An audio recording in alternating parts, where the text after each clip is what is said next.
Hey, before we get started, this video is going to talk about the plot and characterization of the blue units in Thracia, which means I need to give a trigger warning for discussions of slavery, because unfortunately, Kaga moment. Anyway, enjoy the show! I love personal skills in Fire Emblem. At their worst, personal skills communicate a little bit of a character's personality through gameplay, and allow units to stand out from each other even if it's not especially impactful. And at their best, personal skills can give people builds that are only possible thanks to their personal skill. Now granted, Intelligent Systems is not especially good about balancing personal skills, and for the most part, a lot of these skills are not super impactful, especially in more modern games. However, I do still think that they are an incredibly fun aspect of Fire Emblem design, and I like them so much that a couple of months ago I came up with a bunch of personal skills for Fire Emblem 4 units, in a video that I'll link in the description. And I had so much fun with it that I decided to theorycraft personal skills for every single game in the series. Since Fire Emblem 4 was my starting point, I figured Fire Emblem 5 is the next natural stepping stone. Not just because it is the next game in the series, but also because they take place in the same world and have some overlapping characters. Before we dive in, I do want to outline my goals in crafting these personal skills. First and foremost, I want people's personal skills to reflect their characterization as best as I can. Not everyone in Thracia has a super deep personality, and some people don't even have a line of dialogue, but if possible, I want to line up personal skills with characterization, even if that just means matching the art or whatever. I do also want to try to have personal skills be somewhat impactful to a character's general role in gameplay. My priority is matching characterization, but if there's a way I can get both, I will aim for it. And balance is not exactly my goal, because I don't think that Intelligent Systems balances their personal skills either. Don't get me wrong, I'm not going to give my favorite unit plus 20 to all stats as a personal skill, but if one unit's personal skill is definitely a lot worse than another unit's personal skill, just look at Persecution Complex versus Goodie Basket, okay? If Intelligent Systems can get away with that, then you can afford to cut me some slack on my hypothetical personal skills that'll never be applied to the game anyway. With all of that out of the way, let's dive in. Leaf.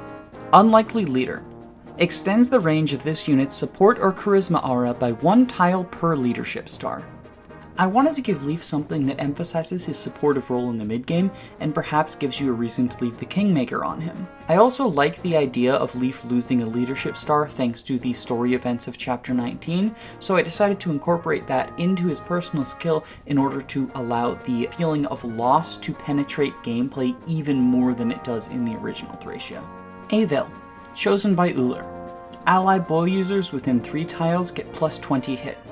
I didn't think Avil needed any help in the combat department, so I decided to give her a supportive skill as well, tying into her secret identity from Fire Emblem 4.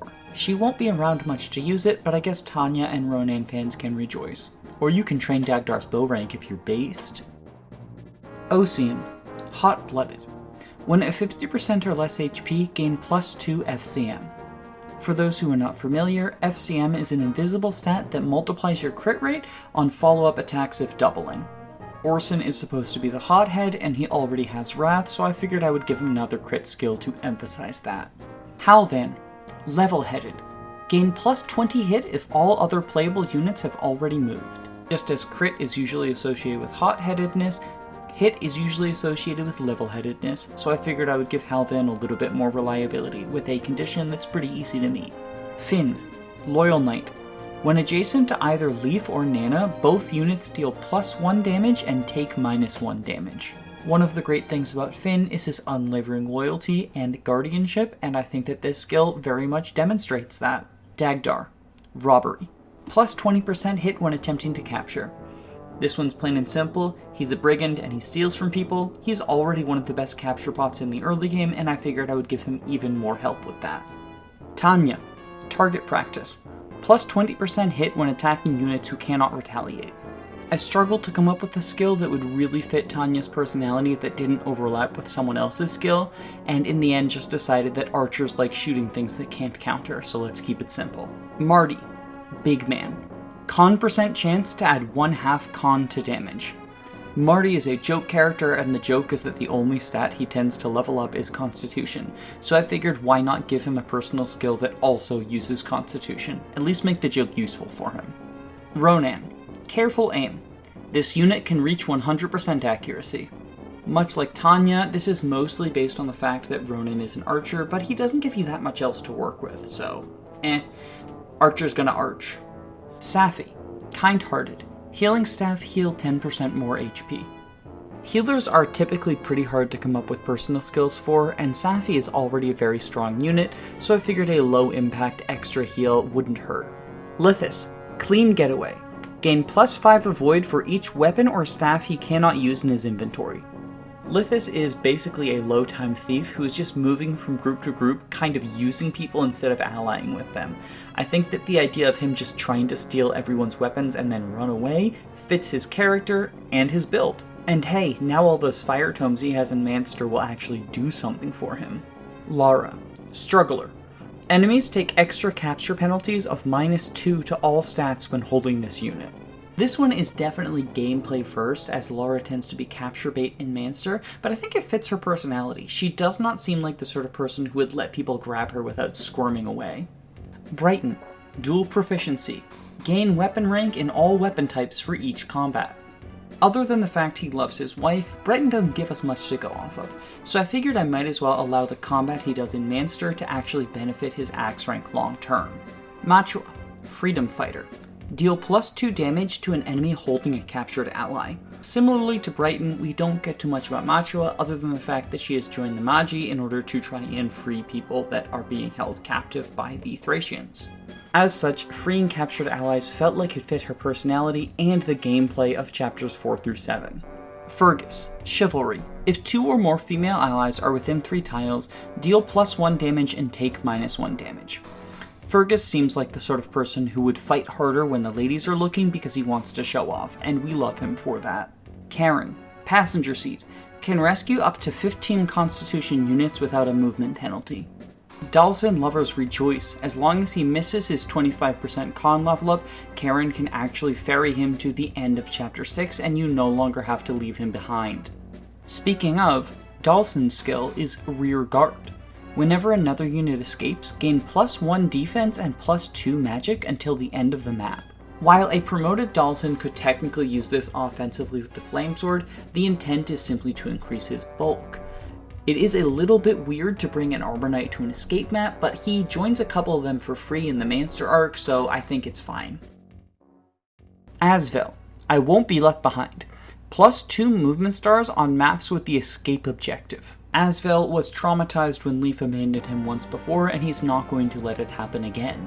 Asvel also is on some escape maps for free in the Manster arc, so this will definitely see some use. Nana. Good under pressure. +2 hit for each point of HP this unit is missing. This is entirely gameplay forward, but I don't care because Earth Sword Nana is incredibly based. Hicks. Father figure. Adjacent units gain 1.2 times experience. Hicks joins you because he loves his son, and so it makes sense that he would try to tutor people in the same way that a father does his child. The 1.2 times experience is incredibly powerful on Byleth, but I think it would be less so in Thracia, as this is not a game where you want to reach level benchmarks as badly as you do in Three Houses. Shiva. Deadly Edge. Gain 15 crit when initiating against an enemy capable of countering. Edgelord Merms are gonna Edgelord Merm, and a crit skill is always going to fit their aesthetic. Shiva in particular seems overconfident, so I feel like he would be the sort of person to attack someone who can counter, even if he has the option to attack someone who cannot. Carrion. 0 to hero. Doubles experience gained from kills. Allows this unit to exceed the 100 experience cap. Stacks with Paragon. This is the first of many growth units we are going to get in a row, so I struggled to come up with personal abilities that fit all of them since most of them don't have much personality beyond I want to be a hero. This is Carrion's. Robert, on the other hand, gets Rising Star, which doubles experience gained from Chip and allows this unit to exceed the 100 experience cap, stacks with Paragon. While this is undeniably worse than doubling kill experience, Robert is a bow user, so he's going to be doing a lot of chip anyway. As stated before, balance was not my passion, and it wasn't Kaga's either, so I feel like I'm just continuing his work here. For Selfina, I have Hit and Run. Upon attacking and killing an enemy, gain +1 movement until end of turn. Simple enough, Bow Knights do hit and run tactics, so give her more Canto squares. Kain, right flank. Adjacent enemies get -10 hit and -10 crit when in combat with other units. Alva, left flank. Adjacent enemies get -20 avoid when in combat with other units. These two have absolutely no characterization other than the fact that they are kind of the Christmas Cavaliers of this game, I guess, sort of. I think the idea of flanking is pretty cool, so I figured I would slap it on these two since I have nothing else for them. Alfred, tireless worker. Unit loses 5 fatigue at the start of each map when deployed. Cannot give negative fatigue. Alfred is characterized by an intense loyalty to Olwen and a willingness to go above and beyond for her. I feel like that should translate to being willing to work harder and longer than anyone else in the army. Olwen, Lightning Adept. Gain Thunder Weapon rank twice as fast as normal. This does not seem like it would be particularly impactful, but I guess she gets bolting faster. It's mostly there to emphasize her status as a noble. Salem, Master of Darkness. This unit has +2 Fog of War vision. There's not too many Fog of War maps after Salem joined, so it wouldn't be particularly good, but he's a Dark Mage, it's darkness, and he's force deployed on at least one Fog map, so I don't know. I'm stretching a little bit, but I couldn't really think of anything else for him. Merida, Fancy Swordplay. If this unit procs a proc skill, all other proc skills will proc in that combat. This is absolutely overkill, but I cannot wait for people to talk about how Astra plus Sol plus Luna all proccing at the same time is completely busted, making her an S-tier unit. Don't get me wrong, this would not make her an S-tier unit, but it would be absolutely hilarious, especially if we got the damage display numbers like you do in Fates and Awakening that show overkill damage. Parn, Merciless. +30 hit against units at less than full HP. Parn is kind of a dick, and he would absolutely take advantage of someone in a bad situation. In fact, we know he's done this multiple times. As such, I think that him taking advantage of people who are injured feels appropriate. Trude, Slave Catcher. Deal +2 damage when trying to capture enemies. Parn runs a slave empire and Trude is his muscle. This is a deeply messed up skill, but it is a part of their canon characterization. Don't blame me, blame Kaga. Tina, very lucky.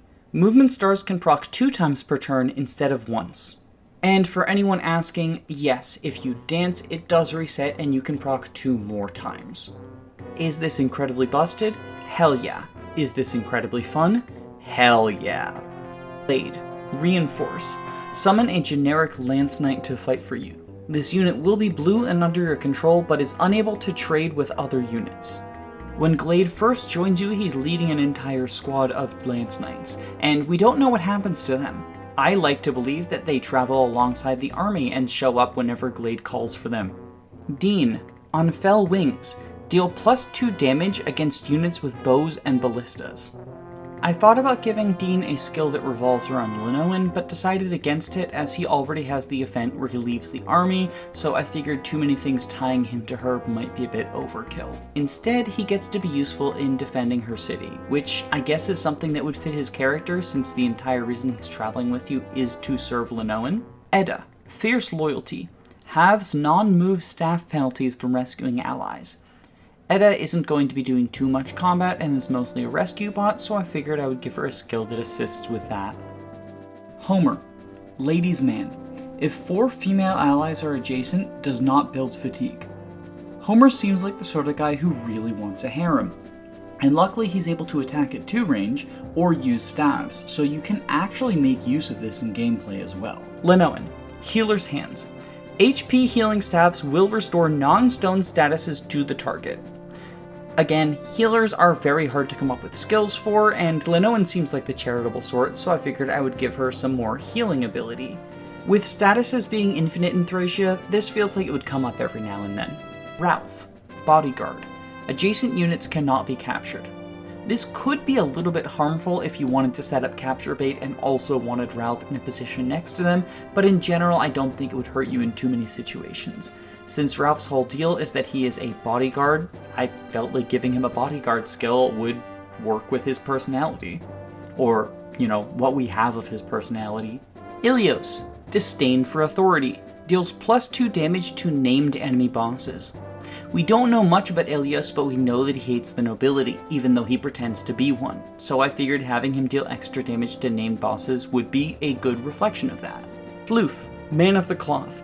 Pure Water and Ensorcel give +9 magic instead of +7. I tend to think of Pure Water as being linked to the church, much like Holy Water is linked to the Christian church in real life, so I thought that giving the only priest we know is strongly associated with the church a ability that interacts with Pure Water would be nice. Shanam, Known Liar. Rolls crit before hit. Crits do not miss. This one is a reference to the extremely common misconception that crit rolls before hit in Fire Emblem 6. Shanam is known to lie, so I thought I would give him a skill that is just a lie. I mean, it would work the way that it says, but it's based on a common lie. Miranda, Arcane Secrets. Doubles bonuses and penalties from scrolls. Since Miranda is an S unit, I wanted to give her something that interacts with her growths, and since she is a magical unit, I thought that being able to study the scrolls closer would fit. I considered giving her some sort of ability related to Leaf, since most of her personality is the fact that she's in love with him after he rescued her, but decided against it as I wanted to avoid having too many skills that specifically interact with one character. Sarah, Cursed Bloodline. Luck divided by 2% chance to not consume a staff use. Yes, I just stole World Tree from Engage, sue me. It is very hard to come up with skills for staffers, and while she's not just a staffer, realistically she is with that HP stat. Misha, Warden of the Skies, +30 hit and avoid versus other flyers. I tend to think that Misha comes too late to make much use of her flying utility, but if you disagree, then this might help her fight other flyers. She is, after all, supposed to be one of the most skilled Pegasus riders, so I figured she could outskill other flyers and maneuver around to get better hits on them or something. Xavier, Great Commander. Adjacent units take -4 damage. Xavier is well known for being fiercely loyal to and defensive of all of his subordinates, as is displayed in the incredibly annoying recruitment, so I figured him being defensive of the people around him would fit his personality and his reputation. 4 is a pretty big damage number, but I wanted to give him a skill that reflected the difficulty of recruiting him. Amalda, Servant of the Church. When targeted by an ally's staff, gain +2 strength, +2 defense. What little we know about Amalda tells us that she is loyal to the church. After all, we see her defend it from bandits as a green unit, and the reason she joins Leaf's army is to protect Selûf. As such, getting buffed when interacting with the clerics feels fitting for her. Conomor, Servant of Royalty. Adjacent units equipped with tomes take -2 damage, deal +1 damage, and get +1 follow-up critical modifier. I recognize that that description is long enough to go in Fire Emblem Heroes, but he's basically buffing magic users, in particular Miranda, if you have him next to them. I considered making the buff only be to Miranda, but that felt way too weak considering she's not an especially good unit to use, so instead decided to expand it to all mages. Now Asvel is royalty, I guess. I mean, he certainly demonstrates king behavior on the daily. Dermot, Selûf's Crusader. Gain +1 crit for each kill, lasts until the end of the map, max +10. Those of you who are studied in bond rings will recognize this as Battle-Wise, the S-rank Selûf skill from Engage. Dermot is on loan for Selûf's army, so let's give him Selûf's skill. Sias, Great Leader. Doubles all other allies' leadership stars. Sias is known to be incredibly inspirational to soldiers under his command, and this is demonstrated as an enemy by giving him 10 leadership stars. While that I feel would be too powerful, doubling the leadership stars of other units can potentially allow him to reach this level if you deploy enough other people who have leadership stars of their own. I thought this was a potentially cool way to buff him and make the choice between Sias and Ced a little bit less straightforward. I still think Ced is better, but Sias at least has something going for him. Ced, Archsage's Wisdom. Magic % chance not to consume tome uses. You are at the end of the game when Ced shows up, so you shouldn't really be worried about weapon durability, but I guess he can use Forseti more freely now. And lastly, Galzis. Superpower. Does not gain fatigue. On turn 15, gain +3 strength. Not gaining fatigue I felt like was appropriate in order to ensure he could participate in the finale, as it would feel bad if you accidentally overloaded his fatigue and had to bench your Goto. The extra strength on turn 15 is a reference to the fact that he shows up on turn 15 on Chapter 6, and as a result, there are countless rumors that he shows up on turn 15 on every other single fucking map in the game. I thought it would be funny, and generally, turn 15 is a little bit late for the maps that you have him in already, so it won't be super impactful. Maybe it'll come up in his join map, I guess, if you're going for the Kia staff. And that's all I've got. This was a fun little thought exercise, and I'm curious to hear what everyone thinks of it. Are there particular skills that you liked or disliked? What would you give the units in Fire Emblem 5 as personal skills if you were tasked with doing so? Let's chat about it in the comments below. And while you're down there, if you wouldn't mind hitting the like button, I would really appreciate it. It's very helpful to smaller channels like me. If you're interested in hearing what other personal skills I would give units from other games, make sure you hit the subscribe button so you get notifications when those videos go up. And if you want to suggest a game for me to cover, feel free to comment that as well. Regardless of what you choose to do though, have a wonderful day. Take care, gamers.